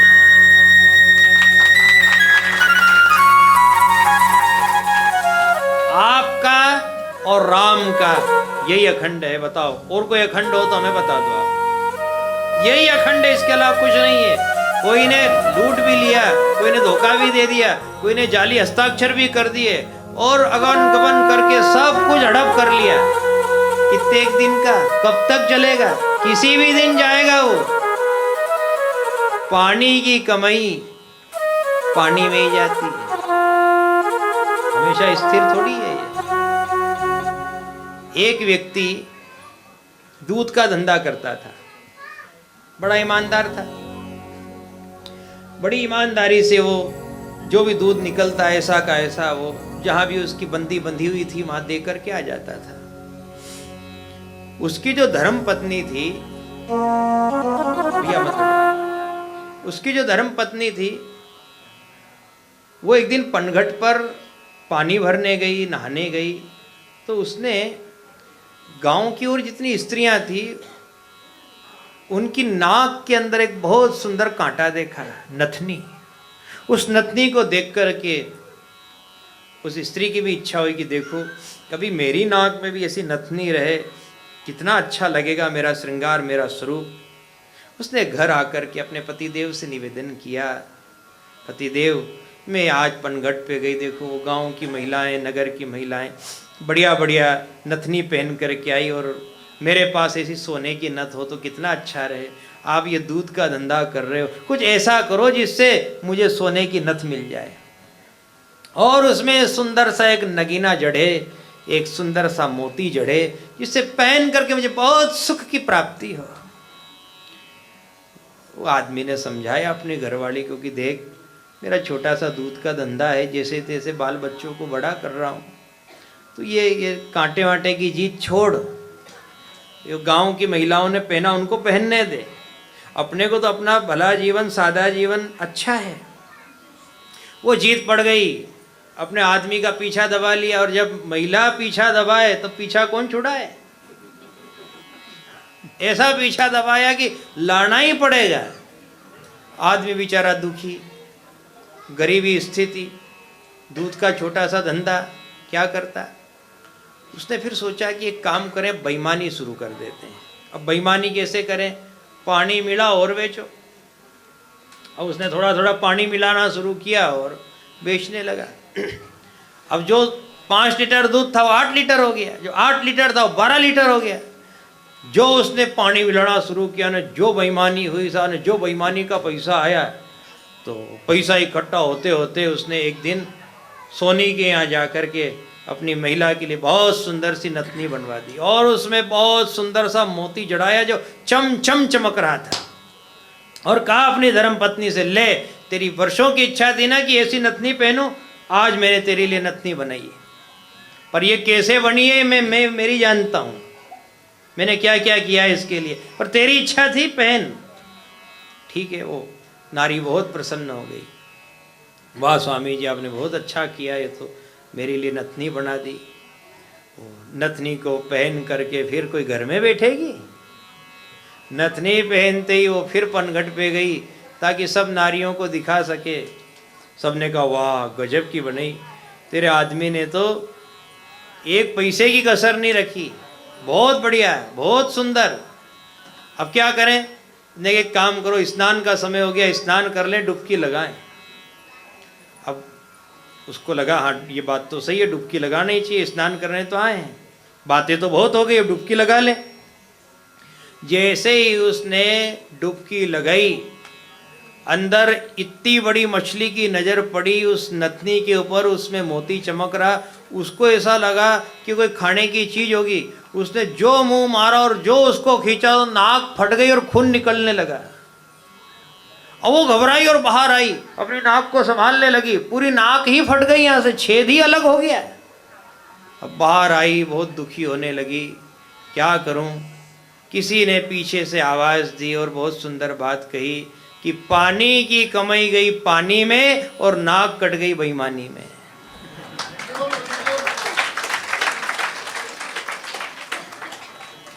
दूध में क्या मिलाया था बोलो? तो पानी की कमाई कहाँ चली गई और नाक कट गई बेईमानी में। तो आप इन 5 सूत्र को हमेशा याद रखना, आपका, बाप का, पाप का, राम का और हराम का। ये 5 पे सब दारमदारी है, 5 पे सब टिका हुआ है। ये 5 एक साथ चलते हैं तो आदमी बहुत बड़े सोर्स पे पहुंच जाता है और उसको लगता है कि मेरे जैसा कोई धनी मानी नहीं है। लेकिन याद रहे, बाप का भी सदा नहीं रहेगा, पाप का भी सदा नहीं रहेगा, हराम का भी सदा नहीं रहेगा। जो आपका है और राम का है वही अखंड और सदा रहेगा। जो संपत्ति किसी समय रावण के पास थी वही संपत्ति विभीषण के हाथ में। जिस गादी पर कभी रावण बैठा करता था उसी गादी पर भविष्य में विभीषण बैठा। देखो, भवन तो वही था, लंका का राज्य भी वही था, मुकुट भी वही था, राजगादी भी वही थी। पूछा लोगों ने विभीषण से कि विभीषण तेरे पास भी तो वही है जो तेरे बड़े भाई के पास था। विभीषण ने कहा कि नहीं, तुम गलत बोल रहे हो। भले ही तुमको ये लग रहा है कि नगरी वही है, लंका वही है, राजा वही है, राज तिलक वही है, राज सिंहासन वही है, लेकिन बहुत बड़ा अंतर है। उन्हें कौन सा अंतर है? विभीषण ने उत्तर दिया, अंतर इतना ही है कि मेरे बड़े भाई रावण के पास हराम का दिया हुआ और मेरे पास राम का दिया हुआ है। व्यवस्था सब वही है, वही भवन बना हुआ है, वही खजाना है, वही सारी व्यवस्था है, लेकिन ये व्यवस्था किसकी है बोलो? राम की है ना। तो आप किसका चाहते हो? राम का ही चाहते हो। तो राम नाम बोलो मन हरे।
संत जनारे। तो पूछा कि ये संत साधु का नाम है क्या, ये कोई ब्रह्मचारी रहे हैं क्या, ये कोई सन्यासी रहे हैं क्या? उन्होंने कहा नहीं, ये सब गृहस्थी रहे हैं। तुकाराम जी को देख लो आप, नामदेव जी को देख लो, तुलसीदास जी को देख लो, कबीरदास जी को देख लो, ये सब गृहस्थी ही हुए हैं। भागवत में भी हम यदि दर्शन करें तो मनु, शत्रुपा, आकुति, देहूति, प्रसूति, उत्तानपाद, प्रिव्रत, इन्हीं से ही ये वंश आगे बढ़ा। और ये भागवत की कथा भी वंशानुगत कथा बनी है तो गृहस्थियों से ही तो बनी। एक गृहस्थी ऐसा होता है जो अपने चारों आश्रमों को निभा सकता है। बात बहुत गंभीर है, आप लोग शांति से इसका श्रवण करें। एक गृहस्थी में कौन सी क्षमता है? वो अपने एक ही गृहस्थाश्रम से चारों आश्रमों को साध सकता है। और चार आश्रम कौन से बताया आपको? ब्रह्मचर्य, गृहस्थ, वानप्रस्थ और संन्यास। अब आप देखो, जैसे उदाहरण के लिए भैया जी आप गृहस्थी हैं, बहन जी आप गृहस्थी हैं। यदि आप अच्छी संगत में रह रहे हैं, जिस समय आप अच्छी संगत में रहते हैं उस समय आप ब्रह्मचारी तो रहते हैं। विचार करो इस बात पर, हम ज्यादा विस्तार नहीं करेंगे। आप यदि अपने गुरु भाई की संगत में हैं तो आप उस समय में ब्रह्मचारी हैं। यदि आप इसके ठीक बाद में अपनी पत्नी के संग हैं या पति के संग है तो उस समय में आप गृहस्थी हैं, तो गृहस्थी हो ही जाते हैं। लेकिन जब आप इसके बाद कोई सत्संग में चले जाते हैं, कोई साधु पुरुष की सोबत में चले जाते हैं, या फिर आप माला उठा करके भजन भाव शुरू कर देते हैं, तो आप उस समय में वानप्रस्थी बन जाते हैं। और जब आप आंख मूंद करके भगवान नारायण का ध्यान करते हैं तो आंख मिचने से आप सन्यासी बन जाते हैं। बात समझ में आई आप लोगों को? है वही गृहस्थी, लेकिन उस गृहस्थी ने अपने उस जीवन को चार भागों में विभक्त कर लिया। पहला भाग हो गया ब्रह्मचर्य, तो वो महात्माओं के संग में अच्छी जगह बैठा। अब अच्छी जगह बैठा है तो आप अच्छे से समझ रहे हो, संयम में ही तो बैठेगा, उस संयम में ही तो रहेगा। उसके बाद यदि गृहस्थी है तो वो तो है ही। उसके बाद जैसे ही उसने माला उठाई, कथा में बैठा, कीर्तन में बैठा, वानप्रस्थी। और जैसे ही उसने ध्यान मग्न होकर के अपनी आंखों को बंद करके भगवान से कहा बसो मेरे नैनन में नंदलाल, उसी समय में वो गृहस्थी भी सन्यासी हो जाता है। ये चार प्रकार हैं इसके, और ये सब गृहस्थ में ही संभव है। और बारीक बात सुन लो, एक गृहस्थी नारायण का ध्यान करके सन्यासी हो सकता है, पर एक सन्यासी नारी का ध्यान करके क्या गृहस्थी होगा? बोलो, बात समझ में आ रही है? एक गृहस्थी ने यदि आंख मींद करके नारायण का स्मरण किया तो आंख मुंदते ही वो सन्यासी हो गया। पर ये सन्यासी भी किसी दिन बैठे बैठे सोच ले कि एक काम करें, अपन भी कोई नारी का ध्यान करें। अब बताओ, नारी का ध्यान करने जाएगा तो उसका जो चल रहा है वो भंग होगा कि नहीं होगा? और बड़ा महापाप में चला जाएगा, दोष के गड्ढे में गिर जाएगा। यदि एक सन्यासी नारी का ध्यान करे तो नारी का ध्यान करने से वो गृहस्थी नहीं हो सकता, लेकिन गृहस्थी नारायण का ध्यान करने से सन्यासी हो जाता है। जिस संसार में हम रहते हैं ना, इसी संसार में संत महापुरुष भी रहे, ज्ञानी ध्यानी भी रहे, सती जती भी रहे, लेकिन वो निर्विकार होकर के रहे। उन्होंने इसमें काम वासना को, मोह को कभी सम्मिलित ही नहीं होने। संत महात्मा इसी झूठे जगत में रहे। और आपसे कहा ना, बच्चे की नज़र माँ के पयोधर पर नहीं होती है, वो तो बस स्वाद लेने में ही मस्त रहता है। उसे लगता है माँ तूने मेरे ऊपर बहुत बड़ा उपकार किया है, हे माँ मुझे अच्छे आशीर्वाद देना, तेरी कृपा से तेरी ममता के आंचल में मैं बड़ा हो जाऊं और तेरी खूब सेवा करूं। यही भाव संतों का होता है। वो संसार में भेंट दक्षिणा के लिए नहीं विचरण करते, वो इसीलिए विचरण करते हैं ताकि वो भी भारत माता की सेवा करे, सनातन धर्म की सेवा करे।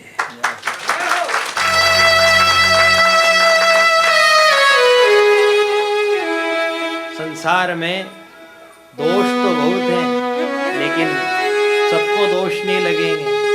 जिन्होंने सत्संग का सेवन कर लिया और जो भगवत आश्रित हो गए हैं, दोष उनका कुछ नहीं बिगाड़ सकता, क्योंकि वो दोष से इतने परे हो गए कि दोष उनका कितना ही पीछा करे तो भी वो दोष की पकड़ में आने वाले नहीं है। जड़ चेतन गुण दोषमय विश्व किन्न करतार, संत हंस गुण गए पय पर हरि बारी विकार।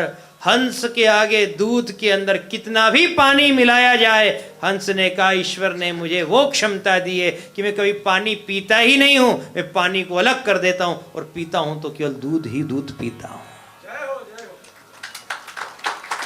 हम चाहते हैं भगवान की कथा सुनते सुनते आपके अंदर भी वही विलक्षण क्षमता आ जाए जो हंस में क्षमता होती है। बुराई बुराई बुराई बुराई सब आप छांट दो और अच्छाई अच्छाई का अमृत आप सब पी लो। यही हमारा भाव है, अच्छाई का अमृत पी लो बस। पेट के लिए सब कर रहे हैं, दिन रात मेहनत कर रहे हैं, आना जाना लगा है, भाग दौड़ लगी हुई है, मीटिंग है, कहाँ दिन है कहाँ रात है, एक समय भोजन कर रहे हैं लोग, बड़े परेशान हैं, बच्चों का भी भविष्य नज़र आ रहा है, बूढ़े माँ बाप भी नज़र आ रहे हैं, खुद की व्यवस्थाएं भी जुड़ी हुई है, बहुत कुछ करना है जीवन में। बस इतना सा संकल्प ले लो, यदि आप बुराई से बचे रहे और सच्चे मन से आपने राम नाम ले लिया और हरि की कथा सुन ली है, तो भी आपका जीवन तपस्यामय हो जाएगा। ये भी एक तपस्या है। कोई आप पहाड़ में जाओ और वहां बैठो, इसी का नाम तपस्या थोड़ी है। आप यदि गृहस्थ के फंदे में पड़े हुए हो, चारों ओर संघर्ष ही संघर्ष मंडरा रहा है, उसके बावजूद भी आपने अपने धर्म को, अपने सत्य को, अपने ईमान को, अपने बूढ़े माँ बाप को संभाल लिया, तो मान लेना इस कलिकाल में भी मैं तपस्वी हूं। आप किसी से पहली बार मिलो, पहली बार में क्या परिचय हो जाता है? नहीं। आप दूसरी बार मिलते हो, तीसरी बार मिलते हो, तब तो कोई नाम याद होता है कि अच्छा इनका नाम सुशील जी है क्या। 2-3 दिन 4 दिन साथ रहे तब पता चला कि इनका पता क्या है, रहते कहाँ हैं, और मिलते जुलते रहे, साथ में रहे, धीरे धीरे ये बातें पता चली कि इनका परिवार कहाँ है, इनके घर से जो भाभी जी है उनका मायका कहाँ है, ये सब बातें धीरे धीरे पता चलती है। और अधिक संग में रहे, मिलते जुलते रहे, आना जाना उठना बैठना साथ में रहा, फिर व्यक्ति धीरे धीरे उस व्यक्ति के घर की अंदरूनी को भी जान लेता है कि इनके घर में क्या चल रहा है, इनके घर में इनकी चलती है कि नहीं चलती है, इनके कितने भाई है, इनकी कितनी प्रॉपर्टी है। ऐसे धीरे धीरे धीरे धीरे ये सारी बातें समझ में आ जाती है। लेकिन पहली बार में तो नाम का भी बोध नहीं होता है। ये सारा बोध घर तक की जान गए, बैंक में खाता खुला है और खाता नंबर तक जान गए बाद में तो, लेकिन ये सब बहुत बाद में होता है। यही नीति सत्संग की भी है कि जब सत्संग शुरू होता है तब तो केवल एक परिचय होता है, लेकिन जब सत्संग सुनते सुनते तार हरि से जुड़ जाता है तो आप तार जुड़ने पर अंदरूनी से अंदरूनी मतलब वो ब्रह्म ज्ञान, वो गुप्त ज्ञान, वो आत्मज्ञान भी आप प्राप्त कर लोगे जो गुप्त और आत्मज्ञान देवर्षि नारद ने पाया, सनकादिकों ने पाया। लेकिन इसके लिए थोड़ा समय लगेगा। कथा धीरे धीरे धीरे धीरे चर्या बनती है, धीरे धीरे परिचय बनती है, कथा में धीरे धीरे अनुभव बढ़ता है और फिर उसके बाद में मनस्तत्व उसमें जब एकाकार होने लगता है तब भगवान भी इस बात को जान लेते हैं कि अब यह साधक जिज्ञासु हो गया है। तो फिर जिज्ञासु के लिए फिर भगवान कोई ऐसी कृपा करता है, कोई ऐसे सद्गुरुदेव को भेजता है जो सद्गुरुदेव उस साधक को, उस जिज्ञासी को पूर्ण ज्ञान प्राप्त करा देते हैं। पर आप सोचो कि ये सब शुरू दिन हो जाए, शुरू में हो जाए, ये संभव नहीं है। छोटा बच्चा अभी केवल पेन पकड़ेगा, अभी वो पानी का गिलास नहीं पकड़ सकता, लोटा नहीं पकड़ सकता। जिसकी जैसी क्षमता है वो ऐसा ज्ञान पकड़ते जाता है। लेकिन बच्चा है, कुछ करता रहेगा, हाथ उठाता रहेगा, तो धीरे धीरे धीरे धीरे उसका शरीर, उसके अंग प्रत्यंग भी बढ़ते जाएंगे। वो खुद पैर पे खड़ा हो जाएगा, दौड़ लगाने लगेगा, धीरे धीरे अपना काम खुद से करने लगेगा। वही साधक की स्थिति हो जाती है। फिर साधक भी भगवान में इतना तन्मय हो जाता है कि उसका सारा काम फिर खुद नहीं करता है, उसका सारा काम भगवान करने लग जाता है। पर यह स्थिति बनने में थोड़ा समय लगेगा। अभी तो आसक्तियों ने घेर रखा है, काम, क्रोध, लोभ, मोह, ये सब ने डेरा जमा करके रखा। ऐसी स्थिति में हम चाहें कि हम भी भगवान के निकट चले जाएं, हमारा भी काम भगवान करने लगे, हमारा भी योगक्षेम का वहन सांवरिया सेठ करने लग जाए, अभी संभव नहीं है। पहले तो आप इस कचरे को अलग हटाओ। ये जितने भी आपने द्वंद्व इकट्ठे कर रखे हैं, इनको अलग करो। सारी आस जिस दिन मर जाएगी, उस दिन केवल वही बचेगा जिसका नाम ईश्वर है।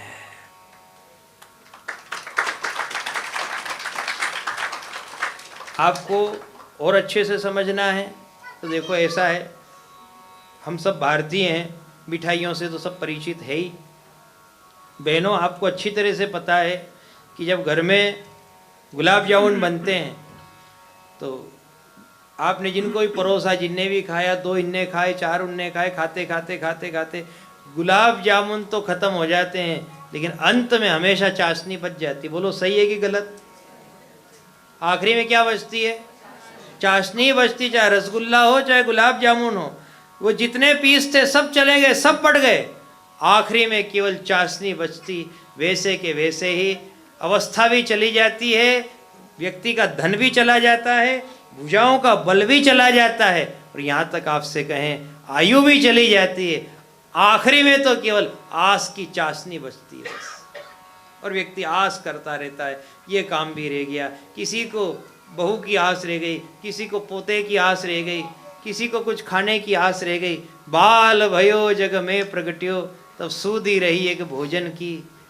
बाल भयो जग में प्रगट्यो, तब सूदी रही एक भोजन की। तन में तरुणी जब ही प्रगटी, तब प्रीति लगी तरुणी तन की। जब वृद्ध भय धन की तृष्णा, सब लोग कहे सन की। सुख नाही मिलियो जग में कब हूं, फिर अंत समय मन में मन की। मतलब आखिरी में चाशनी बच गई। जितने भी बुजुर्ग हैं, आखिरी में मन में बहुत सारी बात रह जाएगी। अरे वहाँ जाना तो रह गया, वो रिश्तेदार तो रह गए, ये उनसे देना लेना रह गया, ये कर्यावर रह गया, वह उनको और देख लेता, वह उनसे और मिल लेता। ये आखिरी में चाशनी सबके जीवन में बचेगी। और यदि ये चाशनी बच गई तो इसी का नाम है पुनरपि जन्मम पुनरपि मरणम, पुनरपि जन्मम पुनरपि मरणम। इस चाशनी को मिटाने के लिए होती है भगवान की कथा, ताकि अपने जीवन के साथ साथ सारी आशा, सारी इच्छा, सारी अपेक्षाएं भी समाप्त हो जाए। और समाप्त होने के बाद ये तपेली जैसे कि मांझ करके रख दे, डब्बा मांझ करके रख दे, ऐसे कैसे दास कबीर ने ऐसी ओढ़ी ज्यों की त्यों रख देनी। इसी का नाम मोक्ष है। हम अपने आप को मांझ करके रख दें, बस हो गया मोक्ष। और यदि ये बर्तन नहीं मझाए तो इसके अंदर भरा रहेगा वो, और किसी काम का नहीं। किसी मेहमान से आपको कि साहब चाशनी पियोगे, कौन पिए चाशनी? आप मिठाई का पीस दे दो, लोग खाने को तैयार है। गुलाब जामुन दो, लोग खाने को तैयार। किसी को एक मग्गे में आप चाशनी भर के दो, लो साहब हमारे यहाँ चाशनी बच गई, पी लो इसको। कौन पिएगा उसको? वही है अंत समय का बिगड़ना कि क्या करें, बहुत कुछ आस बच गई, इच्छाएं बच गई, चाशनी इतनी बच गई। अब डब्बे को मांझे तो मांझे कैसे? डब्बा साफ करके देना सामने वाले का, और उसमें भरा है, उसको ढोल भी नहीं सकते। ढोलो तो मन दुख है। महंगे भाव की शक्कर कौन ढोलेगा? बस फिर वही होता है, क्या करें, एक काम करो इसके मीठे चावल बना लो, कोई ने कहा एक काम करो अपने यहाँ रवा बुरा रखा है कुछ थोड़ा और बना लो, उससे फिर और कुछ बनता है, फिर उससे दूसरा आइटम बनाओ, उससे फिर तीसरा बनाए। यही मनुष्य में बात बताई गई कि पुनरपि जन्मम पुनरपि मरणम, फिर वो दूसरी योनि में चला जाता है, फिर वो अनेक जन्म लेता है, फिर माँ के गर्भ में पहुँच जाता है, और ऐसे करते करते ही भटकता रहता है। भागवत में नरकों की भी कथा है, 28 प्रकार के नरक बताए गए हैं। कौन कैसा कर्म करता है तो उसको कौन से नरक में जाना पड़ता है, सब बातें बड़े विस्तार से बताई गई है। पर हम एक और निवेदन कर लें आपसे, वो बात आपको बड़ी प्रिय लगेगी। ऐसा नहीं है कि व्यक्ति इस जन्म में मनुष्य है तो वो पाप करके, अन्याय करके, कुसंगत करके, दुराचार करके अगले ही जन्म में गधा बन जाएगा, ऐसा नहीं है। उसका अगला जन्म कोई शुकर के रूप में हो जाएगा, ऐसा नहीं है, सांप के रूप में हो जाएगा, ऐसा नहीं है। ईश्वर की एक अद्भुत व्यवस्था है। कैसी व्यवस्था है? ईश्वर को अच्छी तरह से पता है कि इस जीवात्मा को इसके पाप का फल देना है, और पाप का फल जरूरी नहीं है कि ईश्वर किसी को गधा या कुत्ता बना करके ही दे। ईश्वर पाप का फल दोबारा मनुष्य बना करके देता है। मतलब वो चाशनी का फिर और कुछ दूसरा आइटम बनाएगा, फिर बचिए उसको ऐसे डोलेगा थोड़ी, वो उसका कुछ और दूसरा करेगा। तो अगली योनि किसी जानवर की नहीं, मनुष्य की ही होगी। क्यों? इस बात पे आप विचार करो। इसलिए क्योंकि जानवर को केवल कष्ट होता है और मनुष्य को दुख होता है। ठीक है? एक कुत्ते को घाव हो गया, एक घोड़े को चलते चलते घाव हो गया, तो घोड़े को, कुत्ते को केवल कष्ट होता है, दुख वुख नहीं होता है। और यदि मनुष्य को ऐसा कोई घाव हो जाए, कोई बीमारी हो जाए, तो मनुष्य को कष्ट के साथ साथ में क्या, दुख भी होता है। और दुख होता है मनुष्य को, दुख होता है, वो दुख को महसूस करता है। दुखी होता है तो ही तो उसका पाप कटता है। कुत्ते को कष्ट है पर कुत्ता दुखी नहीं है। और इंसान में आप देख लो, इंसान दुखी होता है यदि बीमार भी है, और यदि उसके व्यय संबंधी समाचार लेने नहीं आए अस्पताल में उसका, तो भी दुखी हो जाता है। वो इसलिए दुखी है कि यार मैं अस्पताल में भर्ती हूं और मेरे व्यय जी ने सुन ली, तो समाचार लेने क्यों नहीं आए। एक गधा भी बीमार पड़ा था वहां पे, गधे की कभी इच्छा नहीं होती कि मेरे कोई समाचार लेने आए। एक कुत्ते को भी बहुत बड़ा घाव हो गया था, कुत्ते ने कभी अपेक्षा नहीं करी कि मेरे रिश्तेदार आए और मेरा समाचार ले। लेकिन इंसान को पलंग पे पड़े पड़े भी यही अभिलाषा रहती है। जब बाहर बेल बजती, घंटी बजती, तो उसको यही लगता है कि शायद जमाई जी आ गए, शायद मेरे मौसा जी आ गए, शायद मेरे समधी जी आ गए। उसे अभी भी यह लगता है कि मेरा कोई समाचार ले तो अच्छा, और समाचार नहीं लिया तो उसका दुख। इसी दुख को परमात्मा महसूस कराता है, और ये दुख अन्य योनियों में महसूस थोड़ी होता है।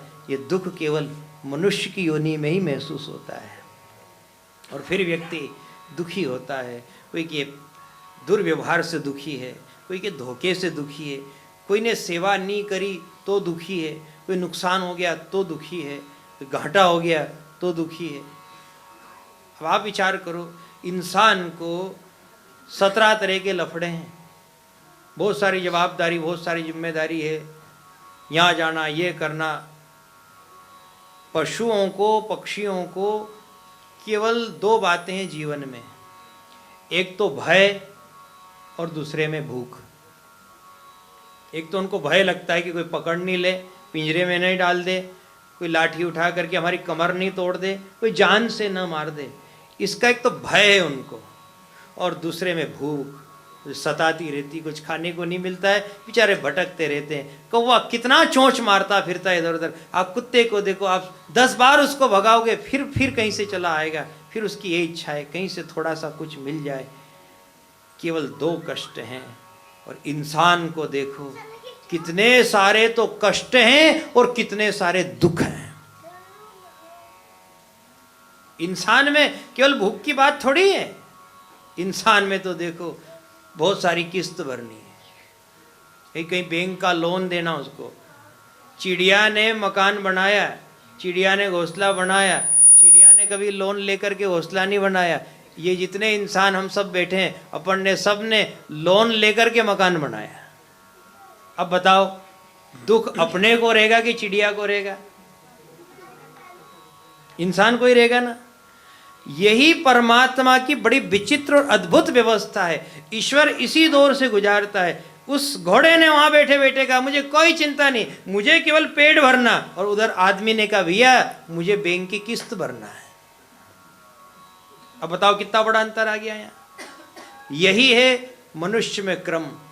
ऐसे परमात्मा बार बार मनुष्य नहीं देता है और फिर सुधरने का भी अवसर देता है। इस बात को और जोड़ लेना है कि ठीक है, मैं यदि तुझे सीधा सा चूहा बना दूंगा तो तुझे केवल भय और भूख ही सताएगी, और तू फिर कोई दूसरी योनि में चला जाएगा तो पाप कैसे भोगेगा? पाप भोगने के लिए एक ही योनि है जिसका नाम है मनुष्य। और जब व्यक्ति दुखी होता है तो उसे इस बात को सुन करके समझ लेना चाहिए कि ये सब पूर्व जन्म का ही कोई प्रारब्ध है, और इसी को भोगने के लिए ईश्वर ने मुझे दोबारा मनुष्य बनाया। पर इस समय में मुझे अब सावधान हो जाना चाहिए, भगवान का भजन कर लेना चाहिए। यदि अब भी मैं नहीं सुधरा, संत की संगत में नहीं गया, मैंने अब भी यदि रामचरितमानस का पाठ नहीं किया, यदि अब भी मैंने कहीं सेवा भागवत नहीं की, तो फिर ये जन्म बिगड़ा तो और तीसरा बिगड़ेगा, तीसरा बिगड़ा तो और चौथा बिगड़ जाएगा। बस ऐसे बिगड़ते बिगड़ते फिर व्यक्ति का स्तर गिरता चला जाता है। फिर गिरते गिरते क्या होता है, फिर उसे फिर गाय की योनि मिलती है, फिर गाय से फिर वो घोड़े पे चला जाता है, घोड़े से फिर गधे पे आ जाता है, गधे से फिर वो शुकर पे आ जाता है। ऐसे धीरे धीरे धीरे धीरे इसका जीव का स्तर गिरता जाता है। आपके यहाँ पहले कोई व्यक्ति अंदर तक आता जाता था, चौके तक आ जाता, जहाँ रसोई बनती वहाँ तक। किसी दिन आपने देखा कि रे तो बड़ा मक्कार है, बेईमान है, ये फला चीज वहाँ रखी थी उठा करके ले गया, टेबल पे से इसने उठाई जेब में रख ली, आपने कैमरे में देख लिया। अब आप क्या करोगे? उस व्यक्ति को फिर आप धीरे धीरे बाहर करना शुरू करोगे। जो व्यक्ति अंदर तक के कमरे में आता था उसको आपने फिर हाल तक सीमित कर दिया, भैया वो हाल में सोफा लगा है, आप वहाँ बैठिए बस। क्यों भैया अंदर नहीं, अंदर आना आप मना, मैंने अपना नियम बदल दिया। आपको लगा नहीं, अब भी इसने आदत नहीं सुधारी, फिर आपने उसको घर के अंदर भी नहीं बिठाया, आंगन में बिठा दिया कि नहीं बाहर। बस यही है भगवान का क्रम। भगवान भी जब देख लेता है कि इसने इसके जीवन को बिगाड़ लिया है और अपने मलिन मन को सुधारने का ये निश्चय नहीं करता है, सत्संग नहीं सुनता है, तो फिर भगवान उसे धीरे धीरे बाहर करता जाता है। और बाहर करते करते वही स्थिति आ जाती है कि जब तक कोई व्यक्ति हाल में बैठा था, कमरे में बैठा था, तब तक तो यही बात थी कि इंसान की ही देह थी। लेकिन जैसे ही कहा कि अब आप बिल्कुल बाहर गेट आउट हो जाइए, उसी दिन से फिर गधे और कुत्ते की होनी शुरू हो जाती है। वही गेट आउट है भगवान के यहाँ का। अब आप क्या चाहते हो, अपने अपने मन में विचार करो।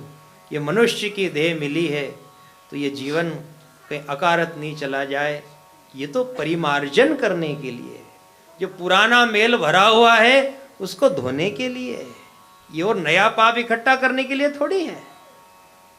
चाशनी का ध्यान सदैव रखना। आप जब कभी घर में मिठाई बनेगी, आपको ये 2 दिवसीय चिंतन जरूर याद आएगा, जरूर याद आएगा। और भागवत में भी ऐसे 2 बुजुर्गों का प्रसंग है जो महाभारत में लिखा है।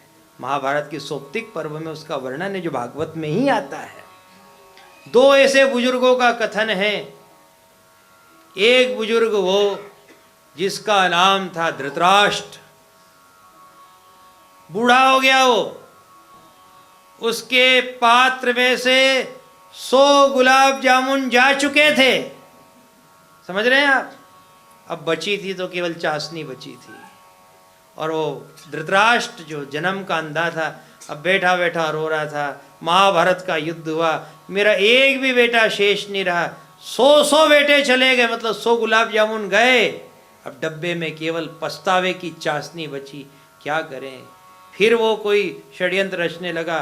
फिर के उसने कहा कि अब भीम को बुलाओ, मैं उसको गले लगाना चाहता हूँ। भगवान श्री कृष्ण ने समझाया, धृतराष्ट्र तू ये कहाँ पाप में लगा, धृतराष्ट्र तू कहाँ ये भीम को गले लगाए और कहाँ उसको तू चकनाचूर करना चाहता है तेरे हाथियों के बल से। इससे तो अच्छा है तू अपने पाप को चकनाचूर कर।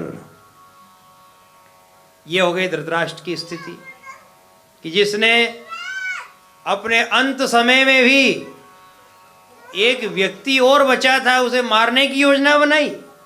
और दूसरे बुजुर्ग थे भीष्म पितामह, जिन्होंने अंत समय में बाणों की शैया पर सोते हुए भी भगवान से क्या प्रार्थना की, भगवान कोई चाशनी नहीं बच जाए, कोई मन की मलिनता नहीं बच जाए, कोई भुक्त वासना जीवन के अंत में न बच जाए, बचे तो केवल कंठ में केशव नाम।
बात हमने आपको बताई जो महाभारत के सौप्तिक पर्व से प्रसंग निकल करके आया। एक बुजुर्ग ऐसा है जिसके 100 बेटे मतलब 100 गुलाब जामुन गए तो भी ईर्ष्या की चाशनी बची हुई है, बदले की भावना बची हुई है। और अब देखो विष्णु पितामह 56 दिन हो गए, उत्तरायण अभी आया नहीं है। अंतिम घड़ी में भी वो भगवान श्री कृष्ण का दर्शन करना चाहते हैं और एक ही प्रार्थना, प्रभु अंत समय में कुछ भी बचना नहीं चाहिए, बचे तो केवल कितना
सत्र में भागवत चिंतन का श्रवण किया। आप सबको बहुत बहुत धन्यवाद, आप सबको साधुवाद। आप सभी भाई बहनों से विनम्र निवेदन है कल आप अपने निश्चित समय पर पधारें और साथ में थोड़ा सा संयम लेकर के विराजेंगे तो बड़ी कृपा होगी। आपको कथा में और अच्छा आनंद आएगा। जितने भी श्रोताजनियाँ आए केवल सुनने के ही भाव से आएँ, केवल ये भाव ना रखें कि हमें कोई पहचाने या हमें बुलाया तो ही हम पहुँचें। अब थोड़ा सा जतन, थोड़ी सी शांति और धीर गंभीर होकर के यदि कथा का श्रवण करेंगे तो भागवत का चिंतन बहुत सार्थक होगा। और हमें पूरा भरोसा है इन 2 दिनों में ही आप उस अमृत को प्राप्त कर लोगे जिस अमृत को देवताओं ने पाया और अपने संस्कारों को अमर बनाया। इन्हीं भावनाओं के साथ पुनः आपको नमन, सभी भाई बहनों को प्रणाम, सभी को सादर। जय श्री कृष्ण, जय सिया राम, जय सिया राम, जय हनुमान, जय श्री कृष्ण।